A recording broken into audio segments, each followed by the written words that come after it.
सभी को आदाब, नमस्कार, सत श्री अकाल, जय हिंद, जय भारत। उम्मीद करता हूँ आप सभी ठीक होंगे। यकीन है कि आप सब ठीक नहीं हैं, लेकिन फिर भी उम्मीद करता हूँ कि ठीक होंगे। उम्मीद पे दुनिया कायम है और इसलिए मैं भी उम्मीद करता हूँ कि आप ठीक होंगे। ये वीडियो सिर्फ मुसलमानों के लिए है और उम्मीद करता हूँ कि मुसलमान इसे शेयर भी करेंगे। उम्मीद करता हूँ कि मुसलमान इस वीडियो को सुनेंगे भी और मुसलमान इस पर अमल भी करेंगे। अगर कर सकते हैं तो कर लीजिएगा, वरना मेरा क्या है साहब, हम तो कहेंगे और चले जाएंगे। क्योंकि हमारी आवाज़ को जिस कदर रोका जा रहा है, जिस तरीके से हमारी आवाज़ को रोकने की कोशिश की जा रही है, जिस तरीके से हमारे पेज, हमारी प्रोफाइल, हमारे चैनल ख़त्म किए जा रहे हैं, उसके बाद खड़े रहना और आपके साथ देना, आपका साथ देना बहुत कठिन कार्य है। इसलिए मैं बता दे रहा हूँ कि अगर आप खुद कुछ कर सकते हैं तो कर लीजिए, वरना मर्जी आपकी, जैसे चाहें वैसे इस वीडियो को लीजिएगा। शेयर कर देंगे तो अच्छी बात है, लोगों तक पहुंच जाएगी, और नहीं शेयर करेंगे तो और अच्छी बात है, लोगों तक नहीं पहुंचेगी। मुसलमानों से साफ तौर से मैं कह देना चाहता हूं कि नरसिम्हानंद सरस्वती पर एक FIR अपने हर कोतवाली, अपने हर पुलिस चौकी पर कर दो। इस बार इस इंसान को छोड़ने का कोई मूड मत रखना, कोई मूड मत रखना इस बार। वालेकुम सलाम भाई। इस बार इस इंसान को छोड़ने का कोई मूड मत रखना किसी भी तरीके से।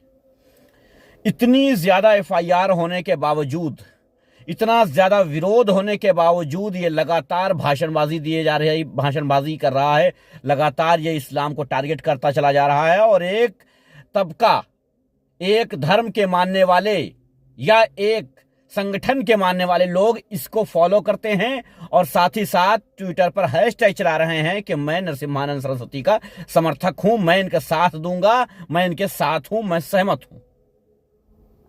इस तरीके से हैशटैग चला करके भारत में मुसलमानों को जो जलील किया जा रहा है, भारत में मुसलमानों को जो नीचा दिखाया जा रहा है, इसका सिर्फ एक ही वजह है कि मुसलमान कभी भी आगे बढ़ने की कोशिश ही नहीं करता है।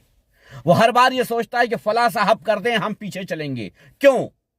इस बार आपको खुद हर कोतवाली, हर पुलिस चौकी, हर जगह इसके खिलाफ FIR करनी होगी और हर हाल में करनी होगी। अगर मेरी वही प्रोफाइल चल रही होती तो ये बात बहुत लोगों तक पहुंचती, जैसा कि पिछली वीडियो मेरी पहुंची थी, जिसके बाद पूरे में चर्चा हो गई नरसिम्हानंद सरस्वती के बारे में। वरना बहुत दिनों से ये कार्य कर रहा था, लेकिन कोई दखलंदाजी नहीं कर रहा था। लेकिन पिछली मेरी वीडियो बनने के बाद जिस तरीके से वायरल हुई, लोगों तक पहुंची, लोगों के समझ में आया, लोगों ने FIR करना शुरू किया, और जो उनके भक्त थे उन्होंने मेरी रिपोर्ट करके प्रोफाइल को बैन करवा दिया। मुझे कोई फर्क नहीं पड़ता है, मेरे सुनने वाले 2 हैं, लेकिन मैं उन 2 से रिक्वेस्ट करता हूं कि एक काम याद रखना कि अब भी अगर तुम जिंदा जमीर वाले नहीं हुए तो अब तुम कुचल के मार दिए जाओगे। उसकी जो स्पीचें हैं, उसके जो इस्लाम के खिलाफ एक जहर है, वो तुम्हें बदनाम कर रहा है। कोई तर्क नहीं है उसके पास, कोई बात नहीं है उसके पास। एक फेक आइडियाज लेकर के आता है, फेक भाषण लेकर के आता है और कुछ भी बोल के चला जाता है। और चूंकि सत्ता उसकी है, उसके समर्थक की सत्ता है, इसलिए कुछ नहीं होता है। मुसलमान भाइयों, अब जग जाओ, अब जग जाओ। मैं ये नहीं कहता हूं कि जागो मुसलमानों, लेकिन आज मैं कहता हूं कि जाग जाओ, अपने जमीर को जगा लो, क्योंकि बर्दाश्त के बाहर होता जा रहा है, हद के बाहर होता जा रहा है। इतना ज्यादा बर्दाश्त नहीं कर सकता कोई इंसान। जिस तरीके से लगातार ये भाषणबाजी करता जा रहा है इस्लाम के खिलाफ, मैं इस चीज को बहुत दिनों से देख रहा था, बहुत दिनों से मैं सोच रहा था कि आखिर क्या वजह है जो कोई इसके खिलाफ नहीं बोलता है। पहल मैंने की, आज पूरे भारत में जगह जगह FIR हो रही हैं। मेरी प्रोफाइल उसी चक्कर में डिलीट कर दी गई, बैन कर दी गई, परमानेंट बैन कर दी गई। 0 से शुरू किया, लेकिन फिर भी मैं उसके विरोध में खड़ा हूं। नुकसान मेरा हुआ, लेकिन फिर भी विरोध में मैं खड़ा हूं कि उसके खिलाफ FIR होनी चाहिए। जब तक वो जेल ना चला जाए तब तक चाहे 1000, 1 लाख, 1 करोड़ FIR अगर उसके खिलाफ करनी पड़े तो करो। ये बहुत जरूरी है। इसमें कोई गरीब नहीं है, कोई अमीर नहीं है, कोई मिडिल क्लास नहीं है, सबको करना है, सबको करना है।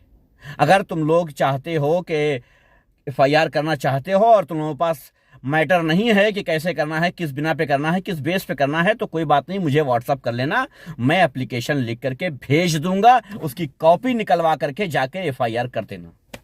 लेकिन एफआईआर इस नामर्द के खिलाफ जरूरी है, ये याद रखना मुसलमानों। इस नामर्द के खिलाफ एफआईआर ना करना तुम्हारा डर जाहिर कर देगा। इस इंसान की गिरफ्तारी अगर नहीं होती है तो याद रखना पूरे देश में जलील होकर रह जाओगे।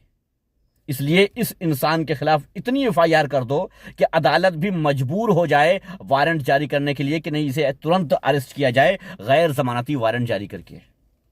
इस इंसान को इस बार छोड़ना नहीं है, इस बार इस इंसान को छोड़ना नहीं है, क्योंकि ये अपनी औकात भूल चुका है। और जब इंसान औकात भूल जाए, जब कुत्ता पागल हो जाए, जानते हो क्या किया जाता है।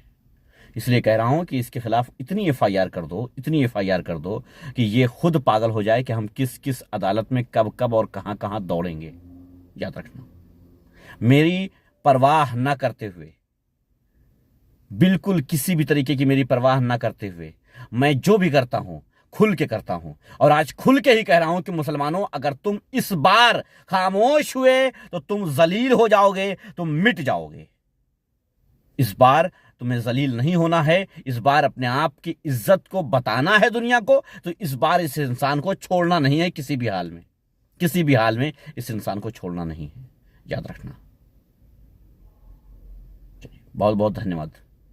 मैं ज्यादा लंबी वीडियो बनाने के मूड में नहीं हूं, मैं सिर्फ इस इंसान को, इस जलील इंसान का पर्दाफाश करने के लिए और आप तक ये मैसेज देने के लिए कि अब तो अपने जहनियत को जगा लेना, इसलिए आया हूं। धन्यवाद।